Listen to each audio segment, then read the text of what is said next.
With the leagues of Votan venturing out from their ancestral homes, the Imperium of Man has been forced to reckon with yet another powerful faction contending for control of the galaxy, one with brute force industrial capabilities that rival even the Imperium's own. But while the Imperium continues to reel from this revelation, inquisitorial reconnaissance into the borders of Votan territory has revealed that they aren't the only faction that has remained hidden within the galactic core. Indeed, it appears that the kindred have something of a cousin species who call themselves the Gnoggï. The Gnoggï were exiled from League territory millennia ago for an obscene crime that has since been erased from the annals of history. While no concrete information about the details of this crime have been uncovered, many theories have been posited. Some believe that the kindred ancestor of the Gnoggï had attempted to alter their clone skins in some unforgivable way, such as with the addition of Eldari or awkward genes. Others say that their league had manifested latent psychic abilities which they used to call upon demons from the warp in order to destroy their rivals. Yet others suggest that the Gnoggï's precursors had simply broken an esoteric and long-forgotten treaties between the leagues, and that only tradition keeps them in exile now. Whatever the nature of their crime, the Gnoggï's exile forced them to the fringe of the galactic core. There, the Gnoggï fought for scraps around planets orbiting black holes. With no solar light to photosynthesize food and very little fuel to travel to more habitable systems, their starvation and death seemed inevitable. That was until they discovered the Gnomicide fungus, an exotic mushroom species native to a black hole orbiting planet which absorbed and synthesized the black hole's thermal radiation rather than solar light. Hyper-evolved to conserve this thermal energy for decades at a time, the Gnomicide fungus was more than a simple food source. It was, in effect, a perfect bioelectric battery. It could store thermal radiation from black holes and, with the right chemical stimuli, release it in powerful blasts of light and energy.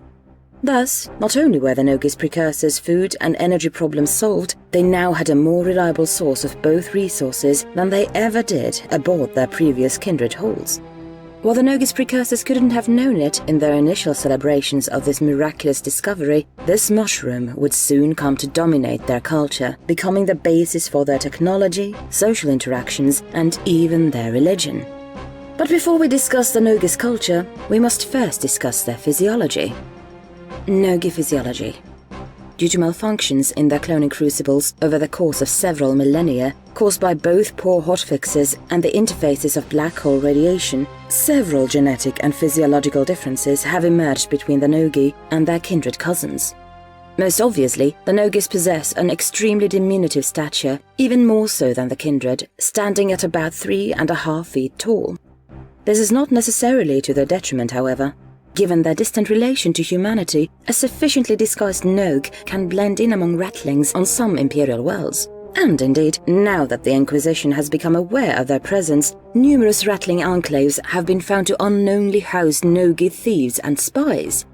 Secondly, and somewhat more worryingly, the clone skins, which prevent kindred from developing malignant psychic powers, are completely absent in Gnoggï clone crucibles. In fact, they instead seem deliberately engineered to foster such psykers. As such, each Gnoggï has the potential to develop the capabilities of a psyker, though their training and abilities are often bizarrely centered around the properties of black holes. Such capabilities will be revisited in more detail later in this report after discussing Gnoggï culture. Gnoggï culture and organization. The various Gnoggï factions that populate the galactic core are called colonies.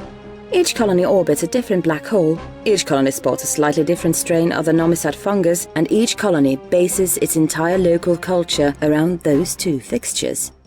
The colony's fungus strain and black hole are both worshipped as deific figures by the colony's Gnoggï, similarly to how the Votan are deified by the kindred. And, indeed, this personification and deification may not simply be a naive component of a superstitious culture, but rather a recognition of a deeper truth. According to Imperial astropaths, black holes orbited by Gnoggï colonies appear to occasionally manifest a psychic presence in the warp, flashing in surges of energy for brief instants, with psychic signatures frighteningly similar to those of demonic entities.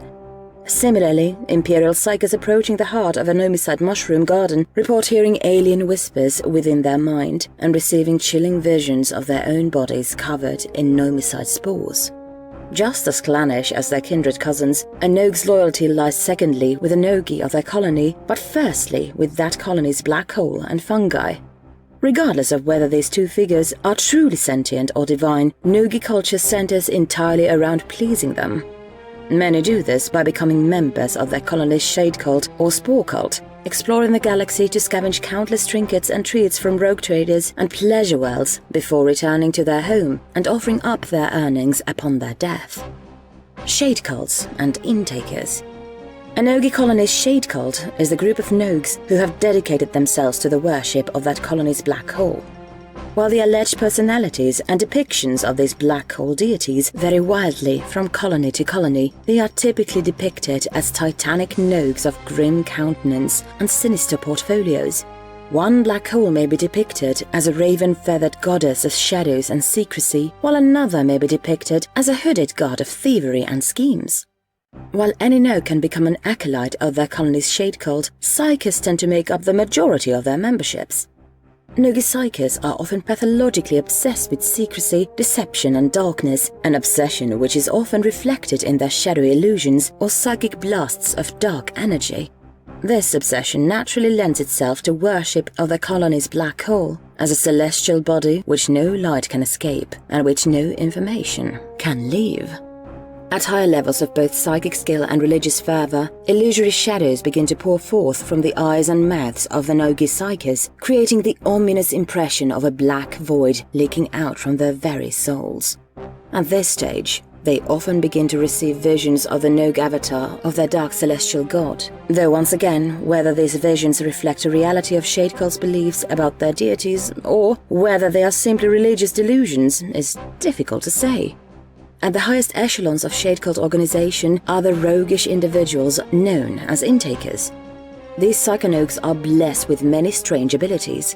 They can become near completely invisible by blending into the shadows, or conjure up perfect illusions, or even pull objects to their hands across planets with impossible gravitic force. They use these abilities to venture out into the Imperium in secret, stealing trinkets and treasures of gold, lead, iridium, platinum, and other heavy metals. When an intaker dies, the spoils of their countless heists are sent adrift through the void and into the event horizon of the black hole, where they may feed the intaker's hungering god.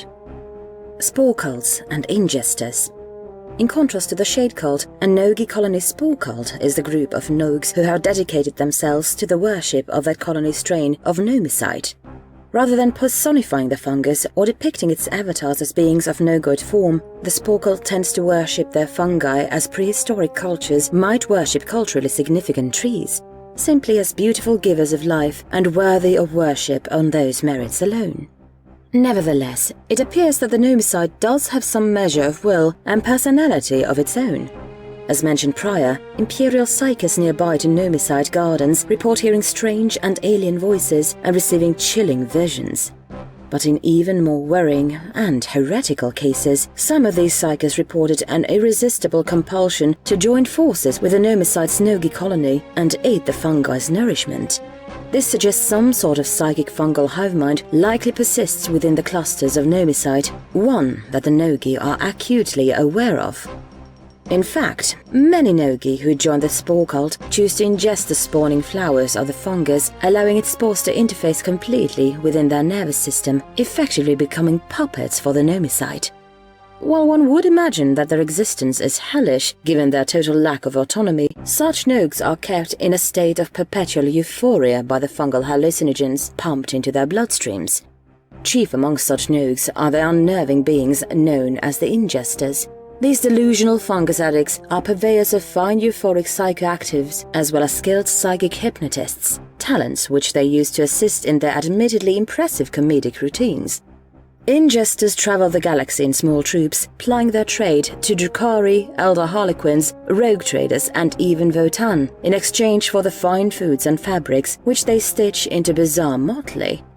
When they die, they and their motley are fed to the Gnomicide gardens of their colony, continuing their sacred cycle of fungal death and rebirth. While Gnoggï's religion is clearly as bizarre, alien and heretical as a pseudo-abhumans can be, their technology is even more removed from the Imperium's own and only shares some distant relation to that of their kindred ancestors. Gnoggï technology and weaponry. Gnoggï technology and weaponry can be cleanly divided into two distinct categories, mycotech and shadowtech. The first category of Gnoggï technology, mycotech, comprises the body of biotechnology utilizing gnomicide fungus.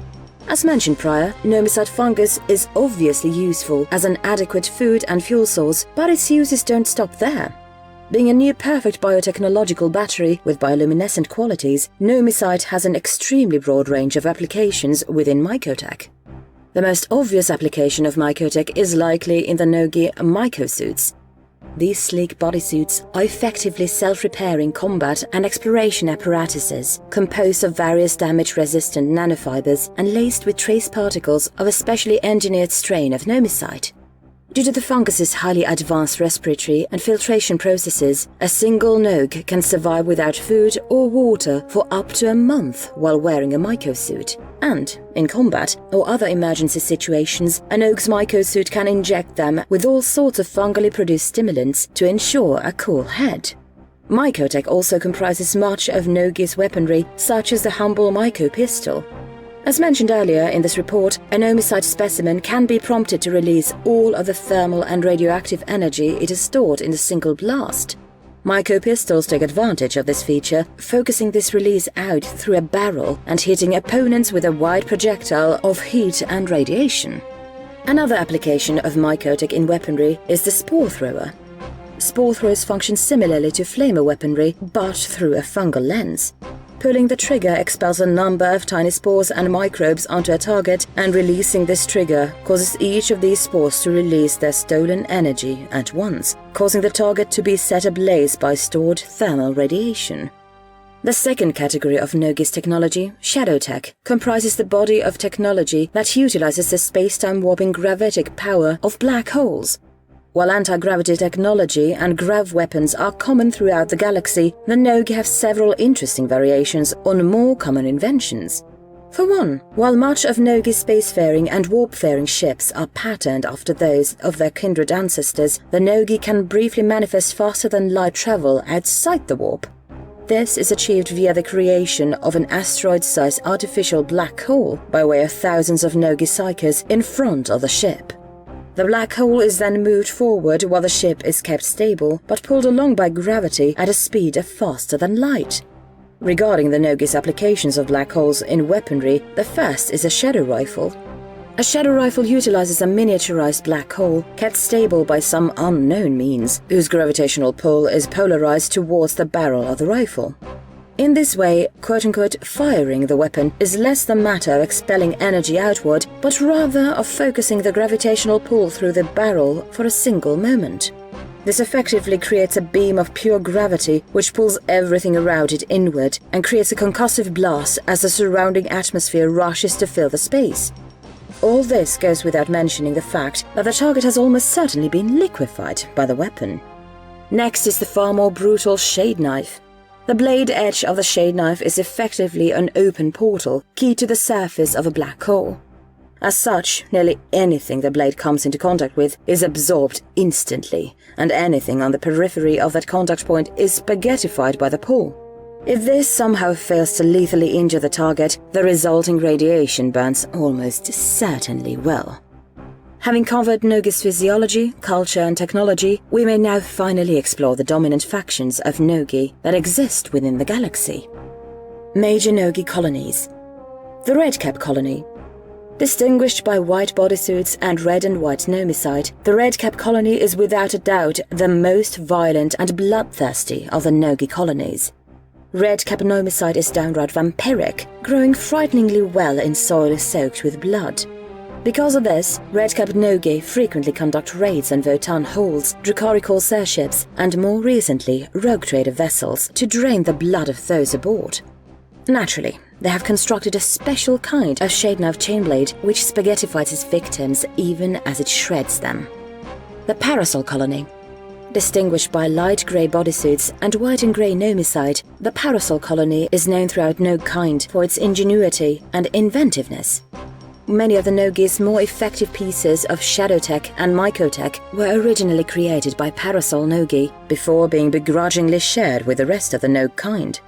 Interestingly enough, the Parasol colony apparently lacks a shade cult and a spore cult, a cultural feature that draws much suspicion and derision from other colonies. The Sky Blue colony. Distinguished by dark brown bodysuits and brilliant blue nomicide, the Sky Blue colony's name is not just a description of their color palette. Their planet's thick atmosphere is permanently suffused with blue spores, which have created a psychic web around the colony. Apart from this, little is actually known about the Sky Blue Gnoggï, although Sky Blue psykers appear to possess incredible talent for telekinesis, illusion, and mental domination, entirely unseen among other colonies. The Inkcap colony. Distinguished by black bodysuits and black and white nomicide, the Inkcap colony is well known for their immense psychic prowess, but little else. While each high-ranking Inkcap Gnoggë has the ability to summon up extremely powerful black hole-based phenomena, this talent is undercut by the colony's complete lack of engineering prowess. Most of the Inkcap colony's technologies are scavenged or stolen from elsewhere by intakers, but for this very reason, their intakers are the most feared and respected of any shade cult in Gnoggï civilization. The Clubfoot colony. Distinguished by dark brown bodysuits and brown and blue nomicide, as displayed in much of this report's visual aids. The Clubfoot colony is to the Gnoggï as the Great Arthurian League is to the Kindred, or as the Ultramarines are to the Space Marines, in that the Clubfoot colony's foremost traits are largely archetypal of the whole of the Gnoggkind. They are supremely mischievous and malicious, thieving and entertaining, zealous and clannish. That being said, one distinct feature of the Clubfoot colony is the ambitions of their leader, Governor Sophie, also known as the Ashen Engineer. Rather than keep the Clubfoot's shade cult and spore cult separate, Governor Sophie hopes to syncretize them symbolically by slowly growing a gigantic Dyson sphere of nomicide around the colony's black hole. While the Gnoggï in their current state are little more than an irritating triviality to the Imperium, it is harrowing to imagine what the Clubfoot colony might be able to accomplish with such a grand biotechnological tool under their belt.